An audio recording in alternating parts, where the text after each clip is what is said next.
बिस्मिल्लाहिर्रहमानिर्रहीम। ज़िक्र अल्लाह के तमाम रूहानी साथियों को अस्सलामु अलैकुम। आज हम जिस मौजू पर बात करने जा रहे हैं वो हर उस इंसान के लिए उम्मीद की एक किरण है जो किसी न किसी बीमारी, तकलीफ या जिस्मानी आजमाइश से गुजर रहा है। आज हम बात करेंगे सब्र के उस मीनार की जिसकी मिसाल कायनात में दूसरी नहीं मिलती, यानी हज़रत अय्यूब अलैहिस्सलाम। आज की ये गुफ्तगू सिर्फ एक वाक़या नहीं है, बल्कि ये उन तमाम लोगों के लिए शिफा का एक नुस्खा है जो अस्पतालों के चक्कर लगाकर थक चुके हैं या जिन्हें लगता है कि अब उनकी बीमारी का कोई इलाज मुमकिन नहीं। इंसानी ज़िंदगी में सेहत अल्लाह की सबसे बड़ी नेमतों में से एक है, लेकिन जब ये नेमत छिन जाती है तो इंसान का ईमान डगमगाने लगता है। हम छोटी सी तकलीफ में भी शिकवे करने लगते हैं, मगर ज़रा तसव्वुर कीजिए उस पैगंबर का जिन्हें अल्लाह ने हर नेमत से नवाजा था, माल दौलत, औलाद, इज़्ज़त और बेहतरीन सेहत। और फिर एक वक्त ऐसा आया कि अल्लाह ने अपनी हिकमत से उन्हें आजमाना शुरू किया। एक एक करके सब कुछ चला गया, मकान गिर गया, औलाद बिछड़ गई, माल ख़त्म हो गया और आखिर में सेहत भी ऐसी गई कि पूरे जिस्म पर ऐसी बीमारी ने हमला किया जिससे लोग करीब आने से कतराने लगे। हज़रत अय्यूब अलैहिस्सलाम का सब्र कोई आम सब्र नहीं था। रिवायतों में आता है कि आपकी ये आजमाइश कई सालों तक जारी रही। जिस्म का कोई हिस्सा ऐसा न बचा था जो बीमारी से महफूज हो, सिवाय आपके दिल और ज़बान के। और जानते हैं क्यों? क्योंकि अल्लाह ने उन दो हिस्सों को इसलिए सलामत रखा था ताकि हज़रत अय्यूब अलैहिस्सलाम अल्लाह का जिक्र कर सकें और उससे लौ लगा सकें। यही जिक्र अल्लाह की असल ताकत है। जब इंसान के पास कुछ नहीं रहता तब भी उसके पास अल्लाह का नाम होता है, और वो नाम ही उसे मुर्दा जिस्म में जिंदा रखता है। बीमारी सिर्फ जिस्म को नहीं तोड़ती, वो इंसान के जहन और रूह पर भी हमला करती है। लोग साथ छोड़ देते हैं, तन्हाई डराने लगती है और शैतान वसवसे डालता है कि अगर अल्लाह तुझसे प्यार करता तो तुझे इस हाल में न छोड़ता। हज़रत अय्यूब अलैहिस्सलाम के पास भी शैतान आया, मगर आपका जवाब क्या था?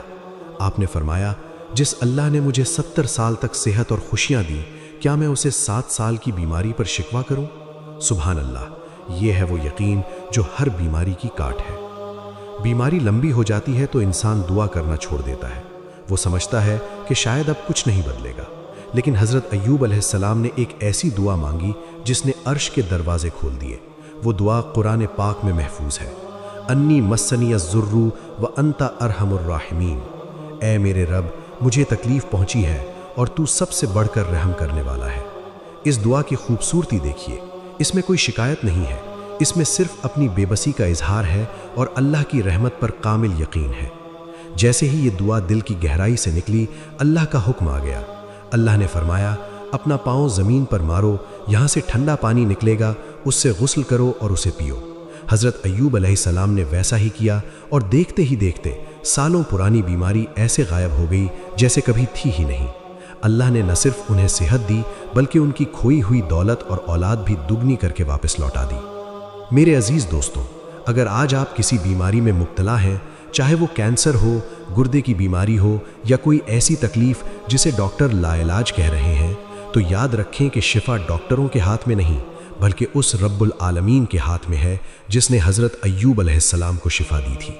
डॉक्टर सिर्फ दवा दे सकते हैं, शिफा सिर्फ अल्लाह देता है, और अल्लाह की शिफा के लिए कोई बीमारी बड़ी नहीं है। शिफा पाने के लिए 3 चीज़ें बहुत ज़रूरी हैं। पहली चीज़ है सब्र।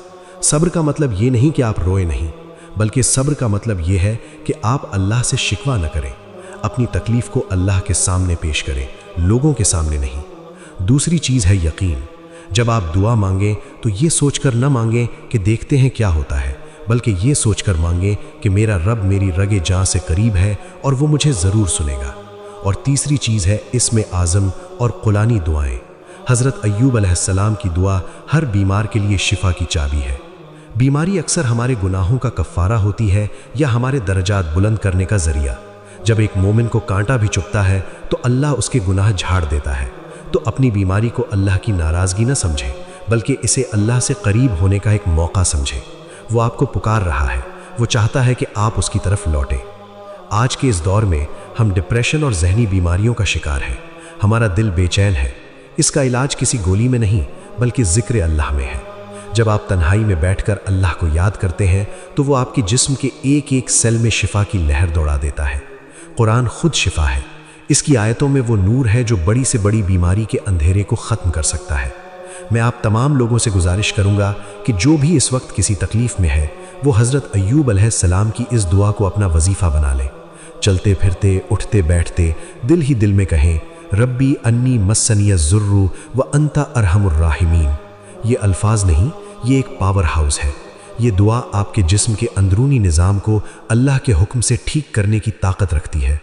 اللہ تعالیٰ سے دعا ہے کہ جو بیمار ہیں انہیں شفائے کاملہ عطا فرمائے، جو پریشان ہیں ان کی پریشانیوں کو دور کرے، اور ہمیں حضرت ایوب علیہ السلام جیسا صبر اور ان کے جیسا پھل عطا فرمائے۔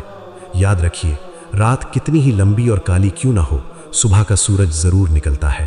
آپ کی بیماری کی رات بھی ختم ہونے والی ہے، بس اپنے رب پر بھروسہ رکھیں۔ اگر آپ کو آج کا یہ پیغام پسند آیا ہو اور اس نے آپ کے دل کو سکون دیا ہو تو اس ویڈیو کو ان لوگوں کے ساتھ ضرور شیئر کریں جو ہسپتالوں میں یا گھروں میں بیماری سے لڑ رہے ہیں۔ کیا پتہ آپ کی ایک شیئرنگ کسی کے بجھتے ہوئے دیے کو پھر سے روشن کر دے۔ کامنٹ میں آمین ضرور لکھیں۔ کیا پتہ کس کی زبان سے نکلا ہوا آمین ہم سب کی مغفرت اور شفا کا ذریعہ بن جائے۔ ذکر اللہ کے ساتھ جڑے رہیے، ہم یہاں آپ کی روحانی غذا اور ایمان کی تازگی کے لیے ہمیشہ موجود ہیں۔ اپنا اور اپنے عزیزوں کا بہت خیال رکھیے گا۔ اگلی ویڈیو میں ایک نئے موضوع کے ساتھ حاضر ہوں گے، تب تک کے لیے اجازت دیں۔ اللہ حافظ۔